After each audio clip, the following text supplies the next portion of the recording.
Hello everybody. मैं प्रमोद सोनवानी। आप देख रहे हैं यूट्यूब चैनल सोनवानी स्टडी अड्डा। आपका मेरे चैनल पे बहुत बहुत स्वागत है। आज मैं आपको एक ख़ास प्रयोग बताने जा रहा हूँ, जो प्रयोग नॉर्मली लोग दो तीन तरीके से करते हैं, लेकिन ये प्रयोग बहुत काफ़ी तरीके से हो जाता है। तो इसलिए वीडियो को शुरू से आखिर तक देखिए, आपको सारे प्रयोग सीखने को मिलेंगे। ये प्रयोग आपका सामने दिया है, यूज़ ऑफ गेट।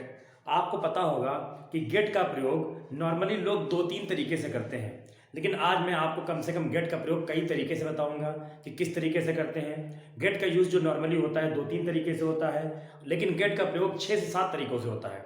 आज मैं उन सभी तरीकों का आपको प्रयोग बताऊंगा गेट का, जिस तरीके से गेट का यूज़ करते हैं, और ये हमारे लिए बहुत ही बेनिफिशियल हो सकता है। इसलिए वीडियो को शुरू से आखिर तक देखिए। अगर आप मेरे चैनल पर नए हैं तो चैनल को सब्सक्राइब कीजिए, ताकि आपको ऐसे वीडियो मिल सके। बिना देरी किए मैं आपको बताता हूँ कि गेट का प्रयोग हम कितने तरीके से कर सकते हैं। देखिए, ऊपर दिया आपको गेट का अर्थ होता है पाना, मिलना या प्राप्त होना। गेट का मतलब निश्चित रूप से यही होता है कि पाना, मिलना या प्राप्त होना। किसी को कोई चीज़ किसी ने पाई है, किसी को कुछ मिली है या प्राप्त हुई है, तो उसके लिए हम गेट का यूज़ करेंगे। ठीक है, गेट का प्रयोग लेकिन हम कई तरीके से करते हैं। वो कई तरीके कौन से हैं, पहले ये जानिए तरीके कौन कौन से हैं। गेट का एक अर्थ होता है पाना या मिलना, इस कंडीशन में कर सकते हैं।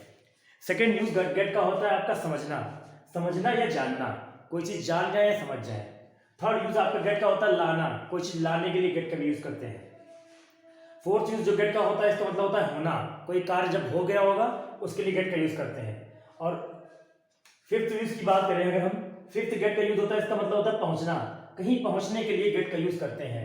और सिक्स यूज आपका गेट का होता है कोई कार्य करवाना, लेकिन जो कार्य करवाया जाएगा उसमें कंडीशन ये होगी कि सब्जेक्ट वो काम खुद ना करवा रहा हो। जैसे वो सब्जेक्ट खुद ही काम करेगा कि उसने उसे रुलाया, तो खुद काम किया है, तो वहां पे मेड का प्रयोग किया जाएगा, गेट का नहीं होगा। लेकिन अगर कोई कार्य किसी और तरीके से करवाया जाएगा तो वहां गेट का यूज होगा। जैसे कि उसने, ठीक है, एक घर बनवाया, या उसने उन्हें एक घर, उनके लिए एक घर बनवाया, तो इस तरह से आप गेट का यूज उसमें कर सकते हैं। अब देखिए कैसे करते हैं। पहला यूज क्या है, गेट का अर्थ है पाना या मिलना। एग्जाम्पल के तौर पे हम आप हैं से कह सकते हैं कि उसे एक पुरस्कार मिला, तो आप कह सकते हैं ही, पास्ट इंडेफिनिट है, गॉट अ प्राइज। फिर सेकंड सेंटेंस में आ सकता है, कोई कहे क्या तुमने एक पुरस्कार जीता है, या क्या तुमने, ठीक है, क्या तुम्हें वो सवाल का हल मिल गया है, तो डिड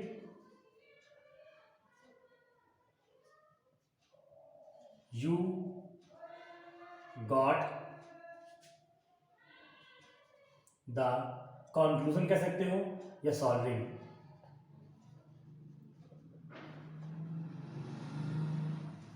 दैट सम, तो did you got the conclusion of that sum, क्या तुम्हें उस सवाल का निष्कर्ष या हल मिल गया है। इस तरीके से यूज कर सकते हैं। ठीक है, ये हो गया आपका पाना है मिलना। और प्राप्त होना भी इसी को कहते हैं। तो जैसे कभी किसी को कोई चीज कहीं पर प्राप्त होगी या मिलेगी, तो उसके लिए आप डिड का यूज, गेट का यूज कर सकते हैं। सेकंड फॉर्म गॉट आएगी, तो ही गॉट ए प्राइज, उसने एक पुरस्कार पाया। किसी ने कुछ भी पाया हो, उसके लिए आप गॉट का प्रयोग, गेट का प्रयोग कर सकते हैं। सेकंड फॉर्म गॉट होगी। फिर सेकंड अर्थ है इसका समझना। अब देखिए समझने के तौर पे क्या होगा, जैसे कोई कहे कि मैं तुम्हारी बात समझ गया, तो आई गॉट यू, मतलब मैं तुम्हें समझ गया। अगर कोई कहे कि वास्तव में मैं जान गया, तो आई गॉट इट, मैं या जान गया तो आई गॉट इट। फिर अगर कोई कहे कि मान लो क्या तुम उसे समझ गए, क्या तुम उसकी बात समझ गए, तो इसमें आ जाएगा डिड यू गेट हिम, क्या तुम उसे जान गए या समझ गए। इस तरीके से इसका यूज होगा, और इस तरीके से आप इसको लिख सकते हैं। फिर इसका जो थर्ड यूज है वो कैसे, गेट माने लाना। अगर कोई चीज की कोई लाएगा या किसी से मंगाई जाएगी, तो उसके लिए हम गेट का यूज करेंगे। एग्जाम्पल के तौर पे आप कह सकते हैं कि मेरे लिए एक कप चाय ला सकते हो, तो क्या तुम मेरे लिए एक कप चाय ला सकते हो, तो पहले आएगा can you get a cup of T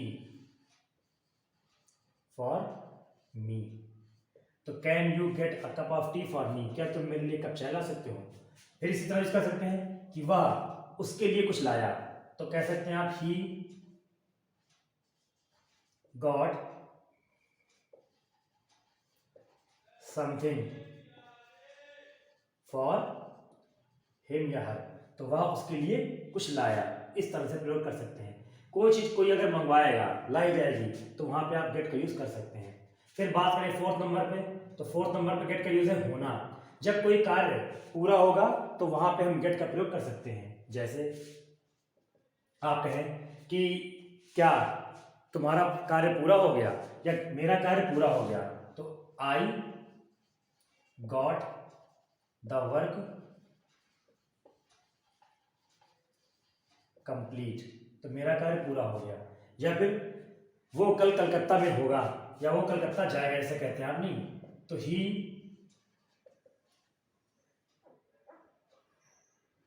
will get in Kolkata tomorrow, तो वह कल कलकत्ता में होगा।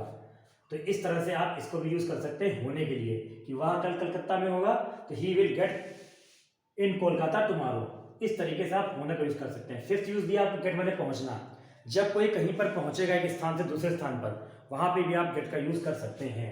जैसे कोई आपसे कहे कि मान लीजिए कि रेलगाड़ी पहुंच गई है, द ट्रेन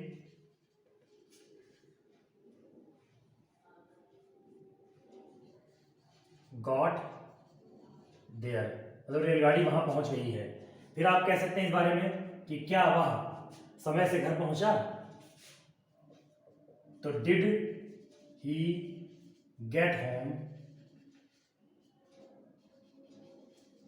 टाइमली। इस तरीके से आप गेट का यूज कर सकते हैं पहुंचने के लिए। फिर कोई कार्य करवाना है, अगर कोई किसी से कोई कार्य करवाता है तो वहां पे आप गेट का प्रयोग कर सकते हैं। जैसे एग्जाम्पल के तौर पे उसने एक नया घर बनवाया, तो he got to build a new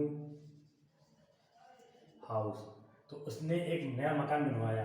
आप कह सकते हैं कि उसने, ठीक है, तुमसे अपना कार्य करवाया, तो he got to complete his work with you, तो he got to complete his work with you, उसने तुमसे अपना कार्य करवाया। इस तरीके से स्टूडेंट्स आप गेट का यूज़ कर सकते हैं। आप समझ सकते हैं कि गेट का कितने तरीके से यूज़ होता है। बस इसका यूज़ ज़्यादातर बोलने में करते हैं, और उसके अलावा गेट का यूज़ कहीं कहीं पर स्टोरीज में हर जगह दिया होता है, हमसे कन्फ्यूजिंग होती है। तो आप इसको अगर चाहें तो स्क्रीनशॉट ले सकते हैं, और आप अगर इस तरीके से गेट के यूज़ को करेंगे आप, तो निश्चित रूप से आपको गेट का यूज़ ईजिली आ जाएगा और आपको कहीं और सीखना नहीं पड़ेगा। तो नेक्स्ट वीडियो में फिर मिलते हैं। अगर आप मेरे चैनल पर नए हैं तो वीडियो को लाइक कीजिए और शेयर कीजिए, और अगर आपने चैनल अभी तक सब्सक्राइब नहीं किया है तो चैनल को सब्सक्राइब जरूर कीजिए। नेक्स्ट वीडियो में फिर मिलते हैं। Thank you.